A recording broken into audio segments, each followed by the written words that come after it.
Welcome to நாப்சி Ayurveda and cosmetic clinic.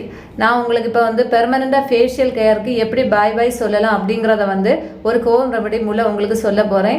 Baby hair ஃபேஸில் இருந்தால் ஃபேஸ் க்ளோ இல்லாமல் டல்லாக இருக்கும். இது அப்ளை பண்ணுறது மூலமாக ஹேர் பெர்மனெண்ட்டாக ரிமூவ் ஆகும். இது பொதுவாக ஒரு சின்ன ஒரு கற்கண்டு எடுத்துக்கோங்க, ஒரு துண்டு கற்கண்டு. இந்த கற்கண்டு உங்களுக்கு 5 ரூபாய்க்கெல்லாம் கடையில் வாங்கினா போதுமானதாட்டு இருக்கும். அதை ஒரு சின்ன உரலில் போட்டு நல்லா இடித்து பவுட்ரு பண்ணி தனியாக எடுத்து வச்சுக்கோங்க. இதில் ஒரு சின்ன பேசனில் ஒரு சின்ன ஒரு பவலில் ஒரு கப் அளவு பால் எடுத்துக்கோங்க. இந்த பால் கூட நீங்கள் ஏற்கனவே பவுட்ரு பண்ணி வச்சுருக்க அந்த கற்கண்டு எடுத்து மிக்ஸ் பண்ணிக்கோங்க. மிக்ஸ் பண்ணி அதுக்கப்புறம் ஒரு 2 டேபிள் ஸ்பூன் போட்டு தான் சரியாக இருக்கும். அதுக்கடுத்து கொஞ்சம் மஞ்சள் பொடி போட்டுக்கோங்க. மஞ்சள் பொடி போட்டு நல்லா மிக்ஸ் பண்ணி கட்டி இல்லாமல் நல்லா கரைச்சிக்கோங்க. ஒரு கட்டி கூட இருக்கக்கூடாது, நல்லா கரைச்சிக்கோங்க. இது கூட நீங்கள் 1 டேபிள் ஸ்பூன் அளவு கோகோனட் ஆயில் ஆட் பண்ணிக்கோங்க. ஆட் பண்ணி நல்லா மிக்ஸ் பண்ணி விட்டுறணும். கட்டி இல்லாமல் ரொம்ப அழகாக மிக்ஸ் பண்ணிக்கிட்டு அதுக்கப்புறம் நீங்கள் அதை என்ன பண்ணுறீங்கன்னா கேஸ் மேலே வச்சுக்கோங்க. இது ஒரு இன்ஸ்டன்ட் சொல்யூஷன் கிடையாது, பெர்மனண்ட் சொல்யூஷன். இதனால் டேன் கூட ரிமூவ் ஆகும். வாரத்தில் 3 நாள் இந்த ஹோம் ரெமெடி நீங்கள் அப்ளை பண்ணுறது மூலமாக உங்களுக்கு எங்கெங்கே தேவையில்லாத இடங்களில் ஹேர் இருக்கோ அதெல்லாம் ரிமூவ் ஆகும். பொதுவாக நமக்கு தேவையுள்ள இடங்களில் ஹேர் வளராது, தேவையில்லாத ஹேர் தான் நிறைய வளரும்.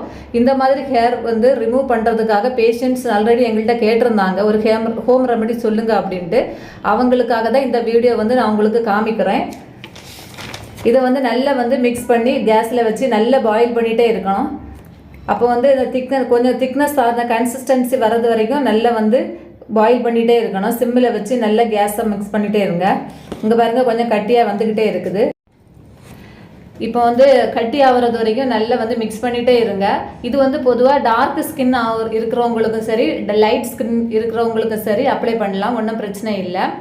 இது இந்த பபிள்ஸ் வந்துகிட்டே இருக்குது பாருங்கள். இந்த மாதிரி சூழ்நிலை வரும்போது கூட நல்லா மிக்ஸ் பண்ணிகிட்டே இருக்கணும்.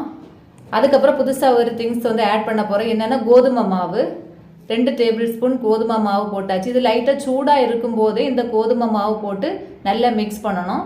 ஆறின பிறகு இது கோதுமை மாவு போடக்கூடாது, அது மிக்ஸ் ஆகாது. அதனால தான் லைட் சூடு இருக்கும்போதே நல்லா மிக்ஸ் பண்ணி வச்சுக்கோங்க. அதுக்கப்புறம் ப்ரூ பொடி லைட்டாக ஆட் பண்ண போகிறேன்னா இந்த ப்ரூ பொடியும் சேர்த்து நல்லா மிக்ஸ் பண்ணிடணும்.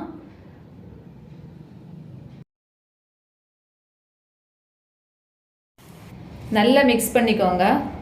நல்லா மிக்ஸ் பண்ணிட்டு அதுக்கப்புறம் இதில் டேன் கூட நல்லா ரிமூவ் ஆகும். ஆனால் உங்களுக்கு எங்கெல்லாம் அப்பர் லிம்பு எந்த இடங்கள்லாம் தேவையில்லாத ஹேர் இருக்கோ அந்த இடங்கள்லாம் நீங்கள் இதை அப்ளை பண்ணலாம். இப்போ பாருங்கள், இது கரெக்டான கன்சிஸ்டன்சியில் வந்திருக்கு. நான் இப்போ ஒரு சின்ன பவலில் எடுத்து வச்சுருக்கேன். நான் இப்போ உங்களுக்கு அப்பர் லிப்பில் அப்ளை பண்ணி காமிக்க போகிறேன் எப்படி ரிமூவ் ஆகுது அப்படின்ட்டு. உங்களுக்கு வேணா இந்த அண்டர் ஆர்ம்ஸு, ஹேண்டு, இந்த மாதிரி எந்த இடங்கள்லாம் தேவையில்லாத அன்வான்ட் ஹேர்ஸ் இருக்கோ அங்கெல்லாம் நீங்கள் அப்ளை பண்ணிக்கலாம். 20 நிமிஷத்துலேருந்து அரை மணிக்கூர் வரைக்கும் இதை அப்ளை பண்ணி அது காயது வரைக்கும் அப்படியே வச்சுட்டு இருக்கணும். இந்த வீடியோவில் காட்டன் யூஸ் பண்ணி நாங்கள் ரப் பண்ணியிருக்கோம். ஆனால் நீங்கள் கை வச்சு அந்த ஹேருக்கு ஆப்போசிட் டைரெக்ஷனில் ரப் பண்ணுறது உங்களுக்கு நல்ல எஃபெக்டிவாக இருக்கும். இவங்களுக்கு இந்த சைடெல்லாம் இருக்கிறதுனால நான் எல்லா இடமும் அதை அப்ளை பண்ணுறேன். அது அரை மணிக்கூர் அப்படியே காயம்புரி வச்சுட்டு பார்த்தீங்களா, இவ்வளோ ரப் பண்ணியிருக்காங்க, எவ்வளோ அழகாக இருக்குது பார்த்தீங்களா. இந்த வீடியோ உங்களுக்கு பிடிச்சிருந்தா லைக் பண்ணுங்கள், ஷேர் பண்ணுங்கள், சப்ஸ்கிரைப் பண்ணுங்கள். தேங்க்யூ.